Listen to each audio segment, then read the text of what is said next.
Hi friends, നമ്മുടെ ചാനലിലെ പുതിയൊരു വീഡിയോയിലേക്ക് എല്ലാവർക്കും സ്വാഗതം. അപ്പോൾ നിങ്ങൾ തംബ്ലൈൻ കണ്ടിട്ടായിരിക്കുമല്ലോ മിക്കരും വന്നിട്ടുണ്ടായിരിക്കുക.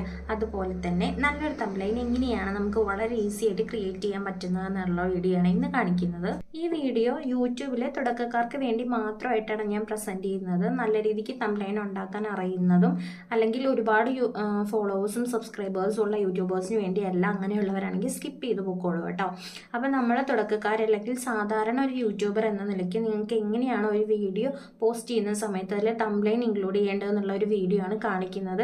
ഇത് ഞാൻ എൻ്റെ വീഡിയോയിൽ എങ്ങനെയാണ് ചെയ്യുന്നത് എന്നുള്ള വീഡിയോ ആണ് നിങ്ങൾക്ക് വേണ്ടിയിട്ട് കാണിച്ചു തരുന്നത്.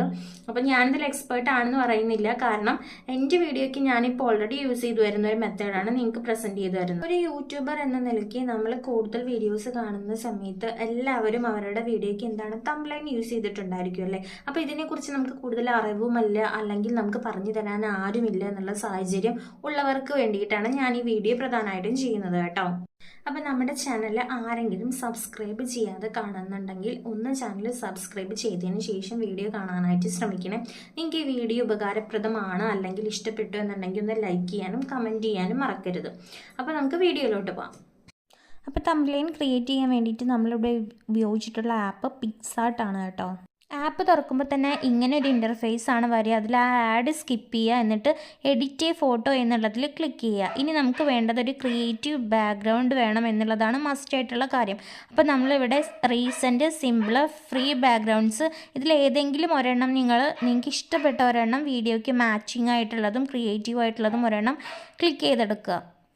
ബാക്ക്ഗ്രൗണ്ട് എടുക്കുന്ന സമയത്ത് ക്രിയേറ്റീവ് ആയിട്ടുള്ളതും അട്രാക്റ്റീവ് ആയിട്ടുള്ളതും എടുക്കാനായിട്ട് നോക്കുക.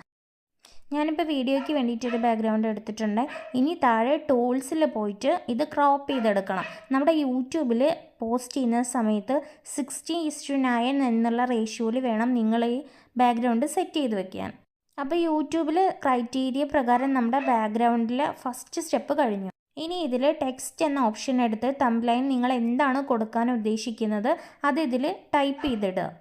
അപ്പോൾ ഇവിടെ നമുക്ക് മലയാളത്തിലോ ഇംഗ്ലീഷിലോ നമുക്ക് വേണ്ട ടെക്സ്റ്റ് ടൈപ്പ് ചെയ്ത് കൊടുക്കാം. ഞാനിപ്പോൾ ഇവിടെ ക്രിയേറ്റീവ് തംബ്ലൈൻ എന്നുള്ളതാണ് ടെക്സ്റ്റ് ചെയ്ത് കൊടുക്കുന്നത്. ടെക്സ്റ്റ് ചെയ്ത് കഴിഞ്ഞതിന് ശേഷം നമുക്കത് സ്ക്രീനിൽ ടച്ച് ചെയ്ത് എവിടെയാണോ സെറ്റ് ചെയ്യേണ്ടത് ആ ഭാഗത്തോട്ട് അഡ്ജസ്റ്റ് ചെയ്ത് വെക്കാം. നിങ്ങൾക്ക് ഒന്നിലധികം ടെക്സ്റ്റ് ചെയ്യാനുണ്ടെന്നുണ്ടെങ്കിൽ ഇത് ക്രിയേറ്റ് ചെയ്തിട്ട് അഡ്ജസ്റ്റ് ചെയ്തിട്ട് വേണം നിങ്ങൾക്കിത് ഈ റേഷ്യോയിൽ തന്നെ ഉൾപ്പെടുത്തി വെക്കാനായിട്ട്. ഇനി നിങ്ങളുടെ ഈ ടെക്സ്റ്റ് ചെയ്തതിൽ എന്തെങ്കിലും ഫോട്ടോസ് നിങ്ങളുടെ കയ്യിലില്ല എന്നുണ്ടെങ്കിൽ നമുക്കിതിലുള്ള സ്റ്റിക്കർ യൂസ് ചെയ്യാം. സ്റ്റിക്കർ യൂസ് ചെയ്തിപ്പോൾ ഞാൻ ഇവിടെ പോയിൻറ്റിങ് മാൻ എന്നുള്ളതാണ് എടുത്തിട്ടുള്ളത്. അതായത് ക്രിയേറ്റീവ് തംബ്ലൈനിലോട്ട് നോക്കൂ എന്നുള്ള രീതിക്ക് ഈ ഒരു സ്റ്റിക്കറാണ് എടുത്തിട്ടുള്ളത്. നിങ്ങളുടെ ടോപ്പിക്കിനനുസരിച്ച് തംബ്ലൈനനുസരിച്ച് നിങ്ങൾക്ക് സ്റ്റിക്കർ ഏത് വേണമെങ്കിലും യൂസ് ചെയ്യാവുന്നതാണ്. ഇവ നമ്മുടെ തംബ്ലൈന് ഏറ്റവും അനുയോജ്യമായിട്ടുള്ള സ്ഥലത്ത് എന്ന് നിങ്ങൾക്ക് തോന്നുന്ന എവിടെ വേണമെങ്കിലും പ്ലേസ് ചെയ്യാം. ശേഷം ഇതിൽ ഷേപ്പും കളറും ബോർഡറും ഒക്കെ നിങ്ങൾക്ക് ചേഞ്ച് ചെയ്തെടുക്കാവുന്നതാണ്. ഇതിലിപ്പോൾ ഞാൻ വേറൊരു ഫോട്ടോ കൂടെ ആഡ് ചെയ്തിട്ട് കാണിച്ചു തരാം. അതിൽ ആഡ് ഫോട്ടോ എന്നുള്ളതിൽ ക്ലിക്ക് ചെയ്തതിന് ശേഷം നമുക്ക് ഇത് ആഡ് ചെയ്ത് കൊടുക്കാം. ശേഷം റിമൂവ് BNG കൊടുക്കുന്ന സമയത്ത് അതിൽ ബാക്ക്ഗ്രൗണ്ട് റിമൂവ് ആയിട്ട് കിട്ടും. ശേഷം നമുക്കിത് ഡൗൺലോഡ് ചെയ്തെടുക്കാം. ഒരു ആഡിന് ശേഷം നമുക്കിത് കൃത്യമായിട്ട് ഡൗൺലോഡായി കിട്ടും. PNGയിലാണ് ഞാൻ ഡൗൺലോഡ് ചെയ്തിട്ടുള്ളത്. അപ്പോൾ നമ്മുടെ വീഡിയോ എല്ലാവർക്കും ഉപകാരപ്പെട്ടു അല്ലെങ്കിൽ ഇഷ്ടപ്പെട്ടു എന്ന് വിശ്വസിക്കുന്നു. സപ്പോർട്ടും ഉണ്ടാവുമെന്ന് വിശ്വസിക്കുന്നു. അപ്പോൾ പുതിയൊരു വീഡിയോ ആയിട്ട് വീണ്ടും കാണാം.